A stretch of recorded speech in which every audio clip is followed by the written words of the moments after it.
There is a documented psychological phenomenon called loss aversion, and it reveals something unsettling. The pain of losing a given amount of money is roughly twice as powerful as the pleasure of gaining the exact same amount. Twice. That isn't a metaphor. That is a measurable neurological reality firing inside your brain every single time a trade moves against you. Which means that when you sit there, unable to click the exit button, you are not failing at discipline. You are obeying a survival program that evolution spent hundreds of thousands of years perfecting. The question isn't why it's hard. The question is, what do you actually do about it? And that is exactly what I want to explore with you today. Not in a way that makes you feel bad about yourself, not in a way that adds another layer of shame onto something that already carries enough of that on its own, but in a way that finally gives you an accurate picture of what is actually happening inside you when a trade goes against you and your hand won't move and your brain keeps generating reasons to stay in. Because I genuinely believe that you cannot change a pattern you don't accurately understand. And the trading industry, as well-intentioned as most of it is, has been giving you an inaccurate picture of this particular pattern for a very long time. Here is the picture you've been given. Cutting losses is simple. The rule is obvious. The traders who follow it are disciplined. The traders who don't are undisciplined, emotional, weak, and if you are in the second group, the solution is to try harder, to be stronger, to want it more, to summon some internal resource that the profitable traders apparently have and you apparently lack. I want to dismantle that picture today, not because discipline isn't real, it is, but because that framing puts the entire problem in the wrong place. It locates the issue in your character, in some personal failing, when the issue is actually located in your neurology, in your psychology, in a completely understandable set of human responses that nobody ever taught you to recognize or work with. And the moment you understand where the problem actually lives, the solution becomes something you can actually reach. So let's start with the science. Let's start with what is genuinely, measurably happening in your brain when a trade moves against you. Because I think if you understand the mechanism, really understand it, not just know the word for it, something will shift in how you feel about yourself the next time it happens. Daniel Kahneman and Amos Tversky, two researchers who spent decades studying how humans actually make decisions under uncertainty, documented something that should be required reading for every person who has ever placed a trade. They found, through careful, repeatable experimentation, that losses and gains are not processed symmetrically in the human brain. A gain of $100 produces a certain amount of psychological pleasure. A loss of $100 produces approximately twice that amount of psychological pain. The numbers aren't perfectly precise across all people and all circumstances, but the asymmetry is consistent and it is real. Losing hurts more than winning feels good. And it doesn't hurt a little more, it hurts roughly twice as much. Now, sit with that for a second, because I want you to feel the implications of it rather than just file it away as an interesting fact. If losing hurts twice as much as winning feels good, then your brain at the level of raw, unfiltered, pre-rational experience is working with a completely different set of weights than the market is. The market doesn't care about your feelings. It moves, it trends, it reverses. It does what it does with complete indifference to the fact that your nervous system has classified the movement against your position as a threat to be avoided, a pain to be prevented, something that must be stopped from getting worse at almost any cost. And here is the critical word in that last sentence, almost. Because what loss aversion tells us is that your brain will go to enormous lengths to avoid crystallizing a loss, to avoid clicking the exit button and making the number real. It will generate reasons to stay in. It will manufacture optimism. It will identify patterns in the noise that support the thesis of a reversal. It will lower your standards for what counts as evidence that the trade might come back. It will, in short, become a very creative and very motivated advocate for staying in the losing position, not because that's the smart thing to do, but because exiting the position means experiencing the pain, and the brain would very much prefer to defer that pain rather than feel it now. This is not weakness. I want to say that clearly and directly. This is your brain doing exactly what it was designed to do. In an ancestral environment in the world, your brain was built for losing a resource was often irreversible.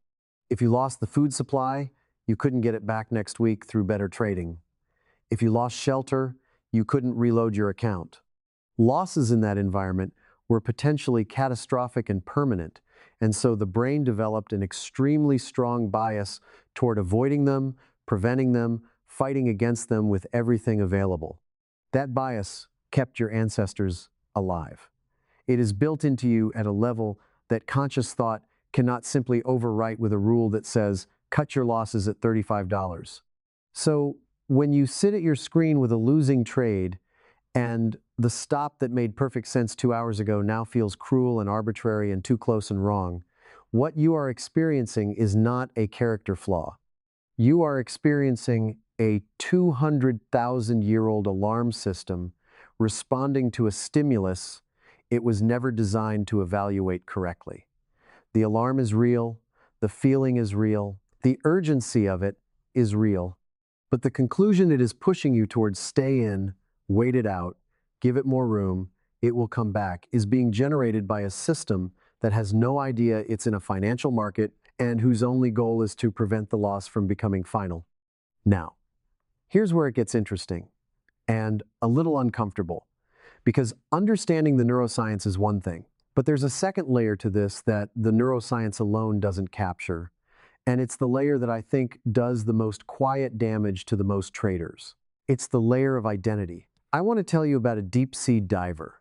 Not a real one, a composite, a metaphor, but one that I think you'll recognize immediately once I describe the situation he's in. He has spent weeks preparing for this dive. Equipment, planning, logistics, anticipation. He has talked about it. He has studied the wreck he's going to explore. He has invested his time, his money, and something less tangible, but more important, his sense of himself as a skilled, prepared, capable diver. And 30 meters down, something goes wrong with his equipment. Nothing catastrophic, not yet, but enough that the correct protocol is absolutely clear.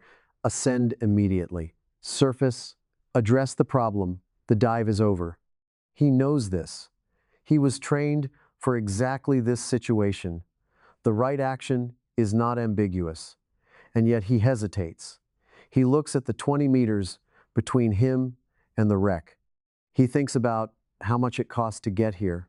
He thinks about the story he was going to tell afterward. He thinks, and this is the one that matters most, about what it will mean to surface without completing the dive. What it will say about him, whether he will look to himself or to others. Like someone who quit, who couldn't handle it, who turned back when it got hard. And in that hesitation, in that space between knowing what to do and being unable to make himself do it, the equipment problem gets worse. I want you to sit with the diver for a moment because I think he is describing something you have felt, not underwater at your screen. The diver's preparation is your analysis. The wreck is the target price. The faulty equipment is the signal that the thesis is broken, the price moving through your stop, the market telling you clearly that your original red is not playing out. And the hesitation, the reason he doesn't ascend immediately, even though he knows he should, is not really about the dive anymore. It's about what surfacing means. Because surfacing, in that moment, has become confused with something else. It has been unconsciously redefined as an admission, as evidence, as a verdict on whether the diver is skilled, prepared, worthy of being down there. And once a practical decision ascend now, the equipment is compromised, becomes an identity statement, everything changes. The calculus is no longer about the dive. It's about the diver's story of himself. And that story has needs that the dive itself doesn't have. The story needs to be validated, needs to arrive at the wreck, needs to not have turned back. This is what happens to you in a losing trade.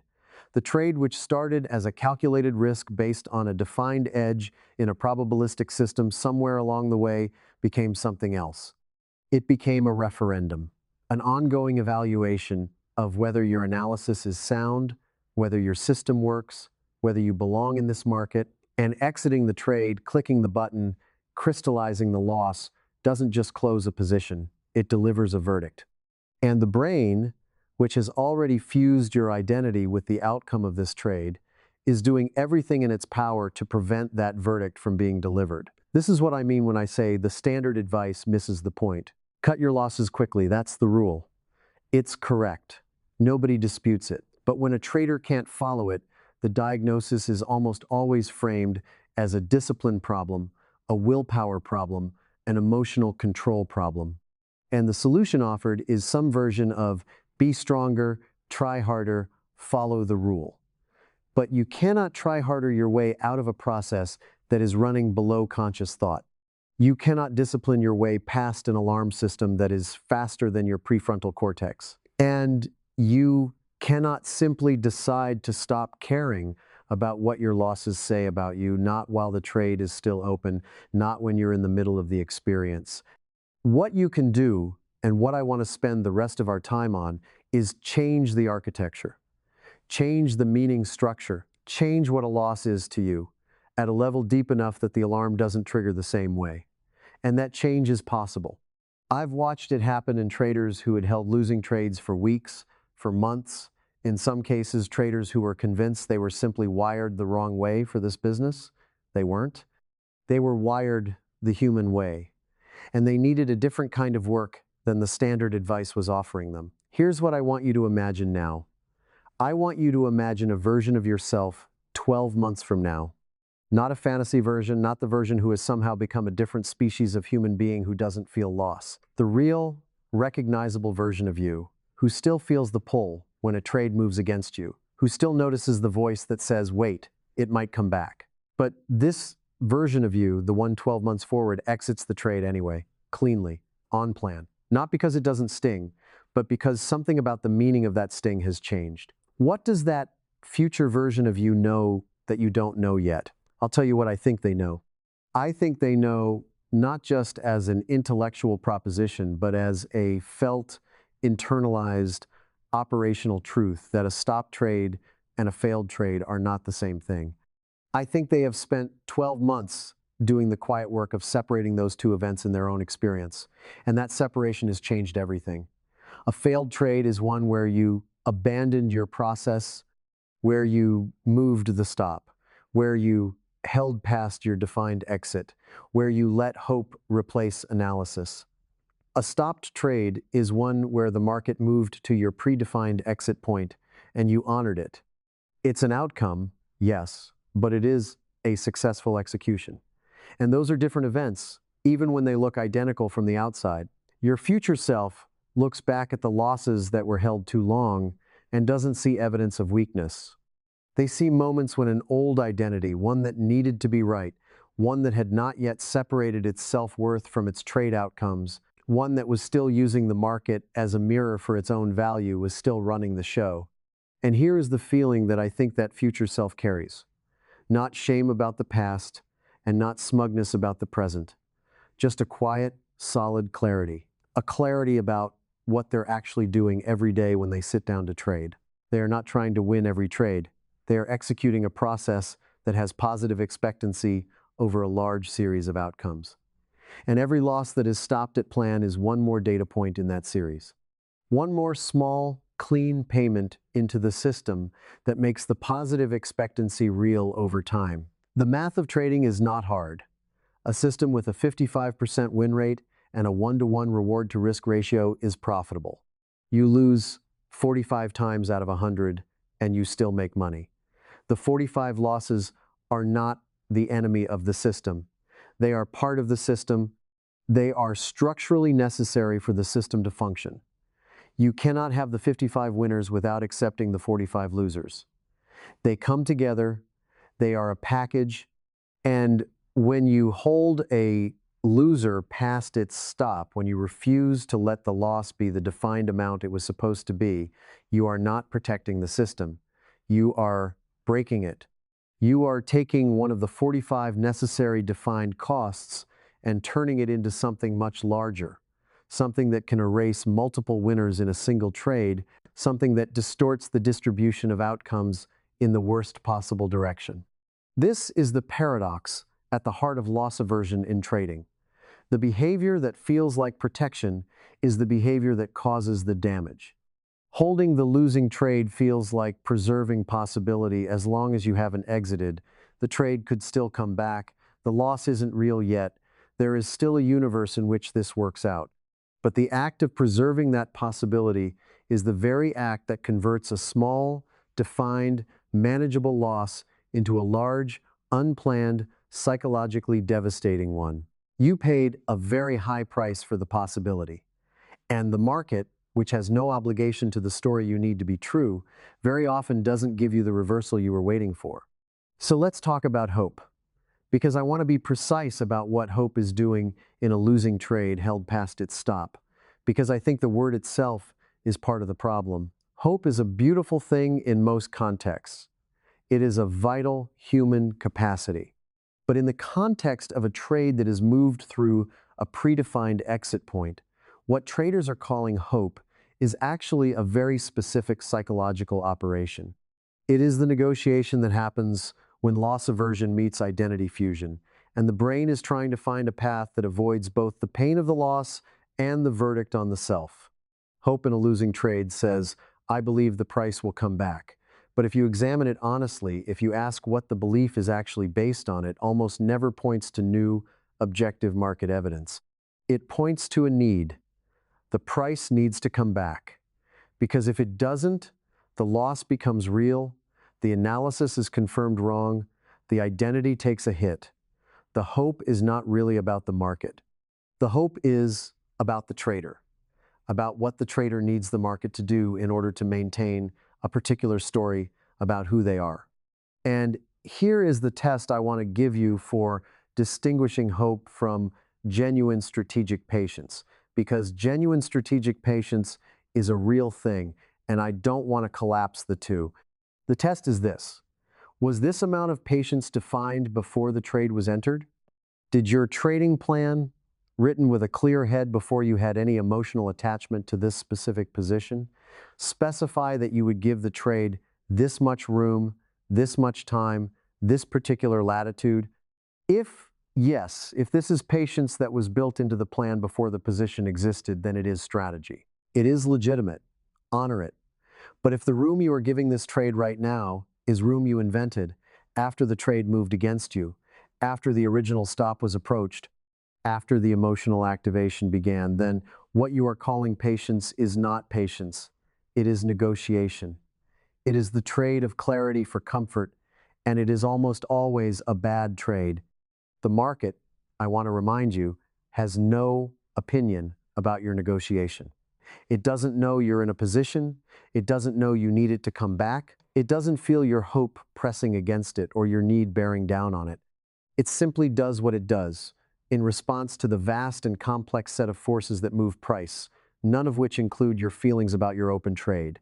Your hope has exactly zero influence on what happens next.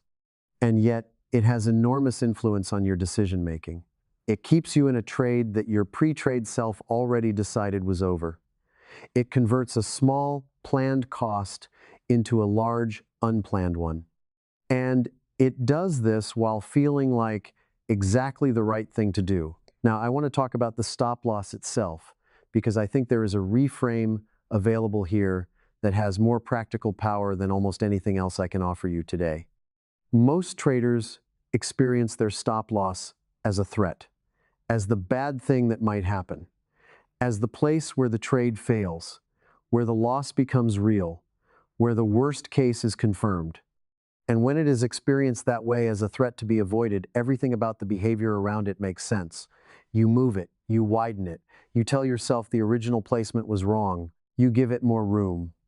You do everything available to prevent the threat from being realized, because threats are supposed to be avoided. That is what you do with threats. But here is the reframe.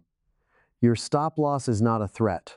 Your stop loss is a decision, the most important decision you will make in the entire trade, and it was made by the version of you who had the most clarity, the least emotional attachment, and the best possible access to rational thought. It was made before you entered, before you had any personal stake in the outcome, before your nervous system had any reason to be activated, it was made by you at your best, by the version of you who was doing analysis rather than managing feelings. The version of you who is in the trade, who is watching the price approach that stop, who is generating reasons why the stop should be moved, that version of you is operating with a compromised prefrontal cortex, elevated cortisol, and a brain whose primary goal has shifted from analysis to threat avoidance. That version of you is not your best self. That version of you, with the deepest respect I can offer, should not be trusted with major trading decisions. Not because you are a bad trader, but because activated emotional states are simply not the optimal conditions for rational decision-making. This is not an opinion, it is neuroscience. And so, honoring the stop clicking the exit when the price reaches the predefined level is not giving up. It is not admitting defeat. It is making the specific, deliberate choice to listen to your clearest self over your most compromised self. It is trusting the decision that was made in the best possible conditions over the impulse that is arising in the worst possible conditions. That is not weakness. That is one of the highest forms of self-awareness available to a trader. Let me add one more thing to this before we talk about practices, because it matters. There is a long-term cost to not cutting losses that goes far beyond the financial. There is a psychological cost, and it is compounding. Every time you hold a losing trade past its stop and it continues against you, every time the large loss that loss aversion was trying to prevent actually arrives, bigger and more painful than the small loss you were avoiding, you are depositing something into a psychological account, a deposit of evidence. Evidence that the market is scary, unpredictable, punishing, evidence that you are not in control, evidence that no matter how much you know or how good your analysis is, something can always go catastrophically wrong. And that evidence accumulated trade by trade, session by session, across months and years, produces something in many traders that I find genuinely heartbreaking to observe. It produces a kind of flinching, a shrinking, a reluctance to commit, to trust, to act, a background hum of anxiety that makes every trade feel heavier than it should. The traders who cut losses cleanly and consistently are not just protecting their financial capital, they are protecting their psychological capital. They are maintaining a relationship with the market and with themselves that stays clean, clear, and confident because it is never exposed to the kind of catastrophic surprise that comes from a held loss spiraling out of control. Small, clean losses are metabolized quickly. The sting is real, brief, and over. Large, unplanned losses leave marks. They change how you sit at the screen the next morning. They change the size you're willing to trade. They change the stories you tell yourself about what's possible. And those changes cost far more than any single trade.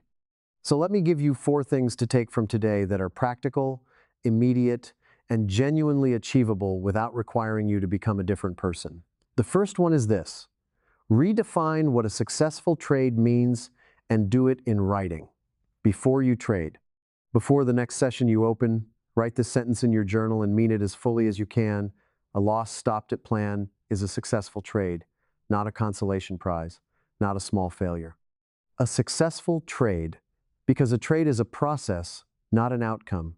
And the process following your plan, honoring your stop, executing with clarity, is the only part of trading you control. If you can internalize this distinction, even partially, you begin to disconnect the outcome from the evaluation of your performance. And that disconnection is the foundation of everything else. The second practice is what I'd call the pre-loss rehearsal. Before you enter any trade, before you click buy or sell, spend 60 seconds imagining the trade hitting your stop.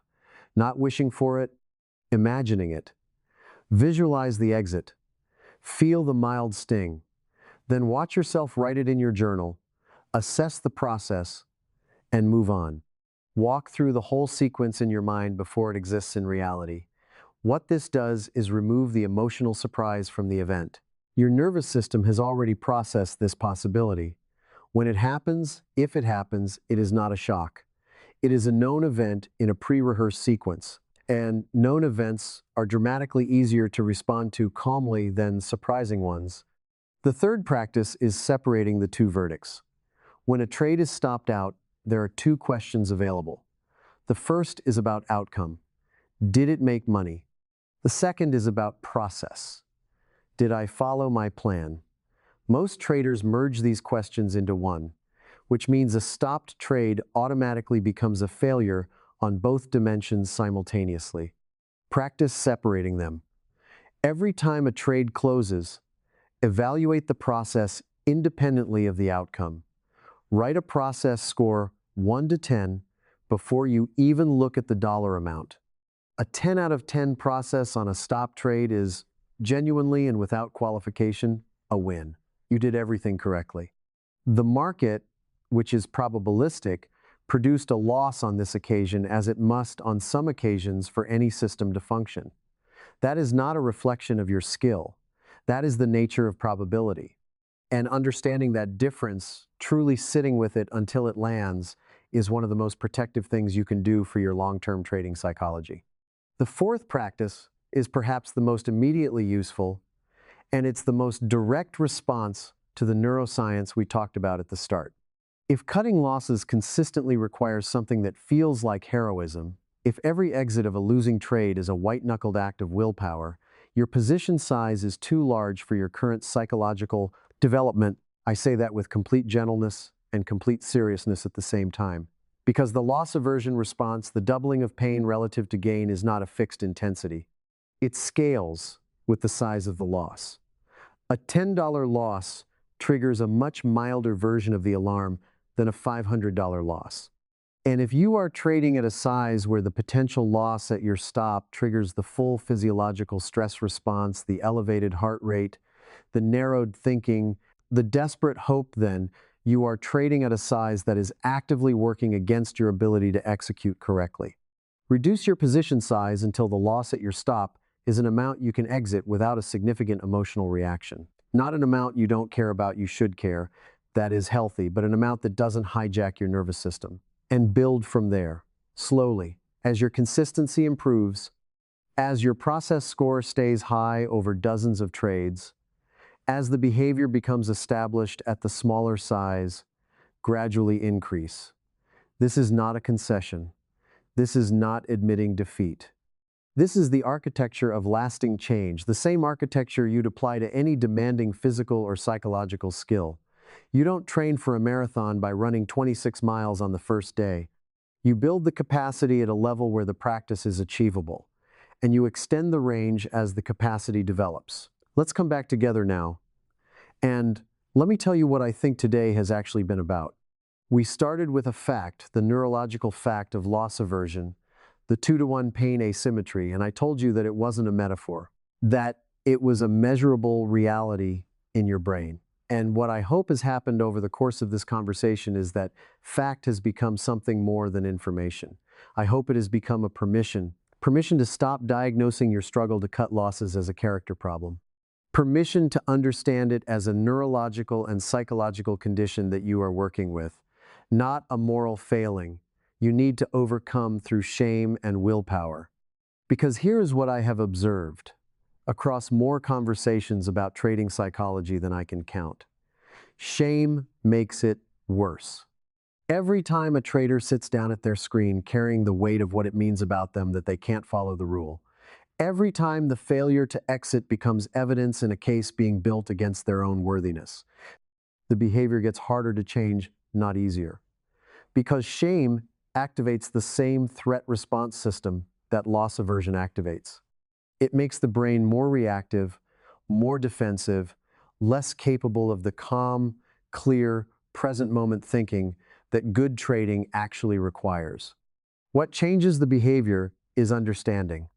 What changes the behavior is the slow, patient, honest work of building a new relationship with what a loss means. Not a loss in general, a stopped, planned, honored loss specifically.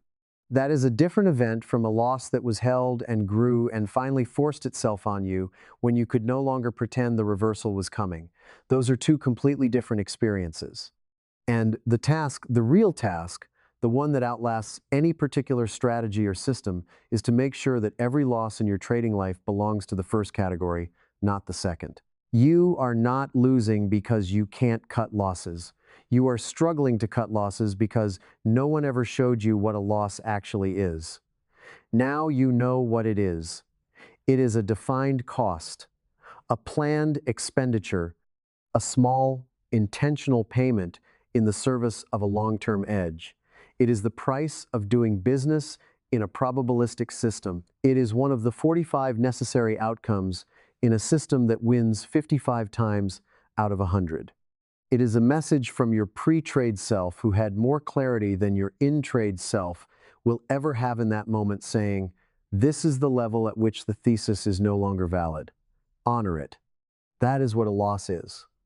And now that you know, not just as a piece of information, but as something you've actually sat with, that you've examined from the inside, that you've traced back to its neurological roots and its identity implications and its practical consequences, you have something different available to you the next time the price approaches your stop and the voice begins. You have a different story to tell yourself about what is happening and what it means. And different stories produce different actions, slowly, then consistently, then naturally. If something in this conversation landed for you today, if the diver felt familiar, or if the idea that your stop was placed by your clearest self gave you something to hold on to, or if the 2-to-1 loss aversion number finally made something click that you've been trying to understand about yourself for a long time, I'd genuinely love to hear about it in the comments. Tell me which part hit. Tell me which of the 7 signs from our last video shows up most in your trading, or which of today's ideas surprised you most. I read every comment, and more than that, I learn from them. You teach me things about where people actually are in this work, and that makes everything I share better. If this feels like a different kind of conversation about trading than you're used to, if it felt less like being told what to do and more like finally being given an accurate picture of why doing it has been so hard, then subscribe. We go deeper every week. Not into the charts, into the trader behind them. Into the architecture of what it actually takes to show up consistently, to execute your edge, to protect your capital and your confidence across the full arc of a trading career. Take care of your mind. The trades will follow.